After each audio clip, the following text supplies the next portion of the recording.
बिस्मिल्लाहिर्रहमानिर्रहीम। ख़ातिन हज़रात, मैं हूँ अख्तर अब्बास और आप सबको अस्सलाम वालेकुम। ख़वातीन खूबसूरत हों, सांवली हों, काली हों, मोटी हों, छोटी हों, ज़िंदगी का हुस्न है, ज़िंदगी की रौनक है और इनके होने से घर चलते हैं, दफ्तर चलते हैं, तालीमी इदारे भी चलते हैं। अच्छा, जब ये अपने ज़िंदगी के रिश्तों में जाती हैं तो जो पढ़ी लिखी होती हैं, जिनकी तनख्वाह होती है, वो बहुत तंग होती है। हालांकि उन्हें फील ये होता है कि ये उनकी स्ट्रेंथ है, लेकिन अक्सर केसेस में यही चीज़ उनकी कमज़ोरी बन रही है। इतने ज़्यादा सवाल आते हैं कि सर मेरी तनख्वाह क्या करूं, लड़ाई होती है। अभी जिनकी तनख्वाह लगी होती है, अच्छा अगर तो आप उस ससुराल को सूट कर गए तो वो आपसे ससुर या ससुरी सारी तनख्वाह छीनने की कोशिश करेंगे। अगर आपके मियाँ ने स्टैंड लिया, पर मियाँ स्टैंड क्यों लेगा? वो तो तब लेगा अगर आप उसकी गुड बुक्स में शुरू में चले गए। तो ये आपको बहुत हिकमत से, टैक्टफुली इसको देखना पड़ेगा। दूसरी बात याद रखें कि जब आप इस मामले में उनको फैज़ नहीं पहुंचाते तो फिर आपको कहते हैं नौकरी छोड़ दो, तो फिर आपको नौकरी छोड़नी पड़ती है। जब आप नहीं छोड़ने पड़ते तो फसाद होता है। वैसे कुछ लोगों ने यह भी कहा है कि सर आप लड़कियों की इतनी सपोर्ट तनख्वाह के मामले पे भी, बाकी मामले पे भी करते हैं, तो मैं उनसे सिर्फ इतना सा कहूँगा कि ऐ प्यारे मर्दो, रब ने आपको ज़र्फ बढ़ा दिया, आपकी ज़िम्मेदारी भी बड़ी है। आप सारी उम्र अपनी बीवी को खिलाते पिलाते हो, कभी जिताते नहीं हो। आप घर का किराया देते हो, घर बनाते हो, गाड़ी खरीदते हो, पेट्रोल भरते हो, बच्चों की तालीम देते हो, उनकी फीसें देते हो, रिश्तों को पालते हो, लेन देन करते हो, बड़े दुनिया में जब मेहमान आ रहे होते हैं उनको भी संभालते हो, घरों के मेहमान आते हैं उनको भी संभालते हैं। इखन के यानी पंगूड़े और झूले से लेके कब्र तक सारे खर्चे आप करते हो। ये बिल्कुल ठीक है, पर इसलिए करते हो कि अल्लाह ने आपको दिल बढ़ा दिया, अल्लाह ने आपको ज़र्फ बढ़ा दिया। खातून का दिल छोटा है, खातून की खुशियाँ भी छोटी छोटी हैं। मैं इसको दूसरे एंगल से देखता हूँ कि अगर उसके पास, उसकी जेब में, उसके पर्स में थोड़े से पैसे होते हैं और उसे लगता है कि मेरे पैसे हैं, मेरे बच्चे हैं, मेरा मियाँ है, मेरा घर है, तो उसको थोड़ा दिल बड़ा कर लिया करे। मर्द पेट्रोल के पैसे गाड़ी में पेट्रोल डलवाते हुए कभी किसी से मांगता नहीं है, ना पूछता है। पर औरत को, लड़की को, अगर उसके पास गाड़ी है तो वो क्यों तंग हो? आप अपने आप क्यों नहीं उसकी गाड़ी में पेट्रोल भरा जा सकता? या सास मना कर देगी या मियाँ मना कर देगा? क्यों किया जाता है कि तुम कमाती हो खुद ही करो? अच्छा, ग्रोसरी घर की जहाँ आनी होती है, मर्द के जुम्मे है। आप उस वक्त कहते हैं जी औरत चूंकि कमाती है तो ग्रोसरी ले आया करो, वो ले आती है। पर अगर ये पैसे मोर ओवर हों और घर के छोटे मोटे खर्चों पे लगते रहें तो ज़्यादा अच्छा नहीं है। लेकिन ये सारे फ़ायदे छोड़ दें। वो निमाणी, वो छोटी सी रूह, वो 4 फुट की, 5 फुट की लड़की अगर अपने दिल में कोई 1-1.5 किलो खुशी जमा कर लेती है ये सोच के कि पैसे उसके पास हैं, तो कितनी आसानी हो जाएगी। आप मर्द जालिम नहीं है। जब बच्चियाँ प्रेग्नेंट होती हैं और माएँ जो सासें हैं वो उस घर में खर्चा नहीं करनी चाहती होती, 25,000 हो, 50,000 हो, वो कहती हैं अपने घर जाओ, तुम्हारी माँ करे। वो चली गई वहाँ। ये जालिम इतनी कंजूस और खसीस होती हैं, अपनी बेटियों पर सब करेंगी, उनके लिए फिर तोहफा लेके भी नहीं जाती, फिर उनको पैसे भी नहीं देती, जाते हुए खाली उनके पर्स खड़खड़ाते हुए चले जाते हैं और फिर कहती हैं कि तुम कमाती हो। तो कमाती हो तो क्या ये बच्चा सिर्फ उसका है या वो पीछे से लेके आई थी? नहीं करना चाहिए। अब मुझे कुछ केसेस ऐसे याद हैं कि कुछ बच्चियों ने मुझसे पूछा लाहौर में, जो कि यहाँ का अपॉर्चुनिटी ज़्यादा है, जॉब अच्छी मिल जाती हैं, जो बच्चियाँ यहाँ एमफिल माशाल्लाह खूब हैं और सिर्फ पढ़ाने के अलावा और भी बहुत सी उनकी अच्छी जॉब मिल जाती हैं। तो एक बच्ची की शादी अपने ही ख़ानदान में हुई, अपने ही अजीज़ों में हुई, तो फसाद हो गया उसकी जॉब की वजह से। तो फिर उसने पूछा मैं क्या करूँ? अच्छा, उस वक्त उसकी तनख्वाह मानो 40,000 थी, तो सास को भी बहुत चुभती थी, लेकिन सबसे ज़्यादा उसकी माँ को चुभती थी। तो उसकी माँ ने उसको कोई ना चीज़ डाली, ना बर्तन दिए, ना चादरें दी, ना बिस्तर दिए, ना फर्नीचर दिया, और उसका ख्याल था कि मेरे साथ रहेगी और मैं इसको फीड करती रहूँगी जैसे कर रही थी और ये मेरी मानती रहेगी। पर ज़ाहिर है वो अपने मियाँ की कभी कभी साइड लेती। जब भी दोनों की अच्छी तस्वीर आती तो उसकी माँ को बहुत बुरा लगता और वो कहती कि तुम उनकी पार्टी बन गई। जब भी वो ससुराल जाती तो माँ उससे लड़ती कि तुम उनकी पार्टी बन गई हो। यानी एक किस्म का ये घर में दामाद उन्होंने उसको सेटल किया था।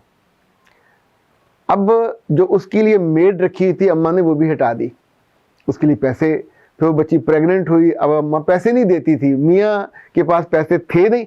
अच्छा, ये जो सरकारी नौकरियों वाले हैं, लोग ढूंढते हैं कि सरकारी नौकरी हो, ये खाली जेब फुकरे होते हैं आमतौर पे, इतनी सी इनकी तनख्वाह होती है, इनकी जेब ही नहीं कभी भरती, और जो अचानक खर्चे आ जाते हैं वो इनसे पूरे नहीं होते। वैसे बार बड़ा रोबदाब होता है, बड़ा टका और होता है कि ना सरकारी ऑफिसर है, जेब खाली होती है, पेट्रोल ज़्यादा भरना पड़ जाए तो इनकी जान पे बन जाती है।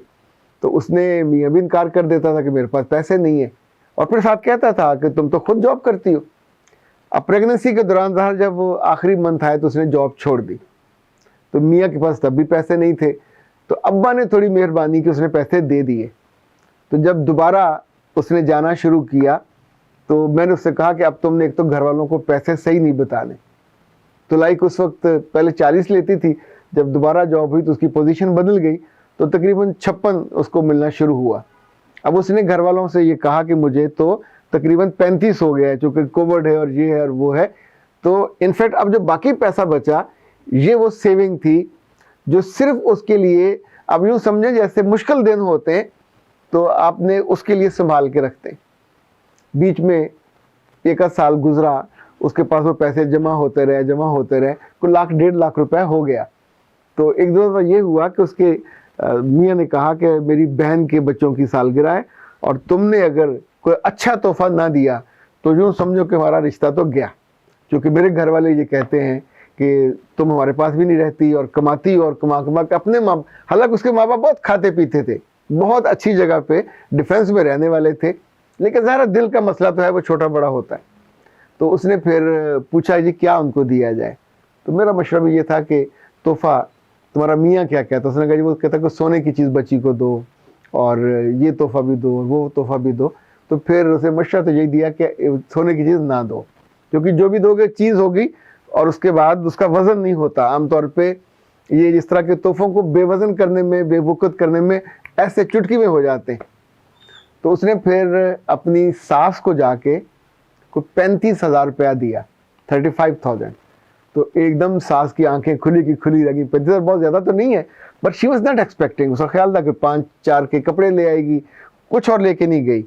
अच्छा, वो सास को दिए तो सास ने अपनी बेटी को दिखाए होंगे या दिए होंगे, ये हम नहीं इसको तफसील में जाते, लेकिन ये जो उसने पैसे निकाले वो थे जो उसने अपने बचाए हुए थे। उसके मियाँ ने पूछा कहाँ से आए, उसकी माँ ने भी पूछा कहाँ से आए। तो उसने परेशानी से कहा कि सर मैं क्या बताऊँ। तो मैंने उससे कहा तुम ऐसा करो, अभी आईने के सामने बैठो और मुझे अपने आप से बात करो, आईने में कहो कि मैं तुमसे 35,000 रुपया बारो कर रही हूँ। तो अपने आप से बारो कर लो और उनको बताओ कि मैंने अपनी एक सहेली से बारो किए। तो बंदा खुद भी तो अपना सहेला और सहेली होता है ना, झूठ नहीं बोलना पड़ेगा। तो उसने वो पैसे बारो करके अपने आप से, पर ये तो अनाउंस नहीं किया ना, इतनी अक्लमंद तो बंदे को अक्लमंद होनी चाहिए। तो इनफैक्ट एक दो दफ़ा और हुआ, फिर हौले हौले अल्लाह ने उसके मियाँ को भी जॉब दे दी। अब उसने भी कहना कम कर दिया, पर उसकी माँ ने उसको बहुत टफ टाइम दिया। यानी वो बाज़ दफ़ा ऐसा होता था कि घर की मेड हटा देती थी कि चूँकि ये मेरी बात नहीं मान रही, तो उसने मेड रखी तो मेड को 600-700 तो नहीं देना होता ना, 6-6 माह के एडवांस किराए पैसे देने होते। अब उसके पास माँ पैसे नहीं देती थी, मियाँ नहीं देता था, तो जो अपने पैसे जमा थे उसमें से फिर उसने उनको एडवांस दिया। फिर माँ ने पूछा कहाँ से आए, तो उसने कहा कि मैंने अपनी फ़लान दोस्त से बोरो किए। तो फ़लान दोस्त का नाम आप अपना जो भी निकनेम है वो भी रख सकते हैं, कोई भी बताया जा सकता है। लेकिन सवाल जो बार बार होता है कि तनख्वाह अगर अच्छी है तो कितनी बताएं। तो मेरा तो बिल्कुल आपको पक्का मशवरा ये है कि कभी भी किसी को अपनी पूरी तनख्वाह ना बताएं, इवन सगे घर में भी ना बताएं, और मियाँ को और उसके ख़ानदान में भी, क्योंकि ये ज़्यादा बताने से आपके लिए प्रॉब्लम ज़्यादा शुरू हो जाते हैं। हमेशा गुंजाइश रखें कमेटी की, गुंजाइश रखें किसी को लेन देन करने की, गुंजाइश रखें सेफ मनी की, चूँकि आज की दुनिया में पैसा बहरहाल बहुत तंग करता है, ना हो तो भी तंग करता है, तो उसको तो तंगी बंदा संभाल लेता है, खर्च कर लेता है, पर जब नहीं होता तो फिर आपके सारे अखराजात रुकते हैं और तंगी बहुत ज़्यादा हो जाती है। तो ऐ प्यारी लड़कियों और ऐ प्यारी बेटियों जो पैसे कमाते हो, वैसे मैं आपको बहुत क्लैरिटी के साथ बताता हूँ कि इसके कितने हिस्से करो।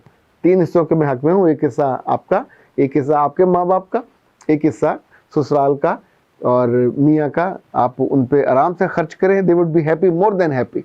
और अगर 4 हिस्से करना चाहो तो भी कर सकते हो, लेकिन पूरी कभी ना बताओ। पूरी तनख्वाह बताने से मसाइल ज़्यादा क्रिएट होते हैं, जेलसी भी होती है, तंगी भी होती है, और फिर आप खाली हाथ के खाली हाथ रह जाते हो। अख्तर अब्बास को इजाज़त दीजिए। अस्सलाम वालेकुम।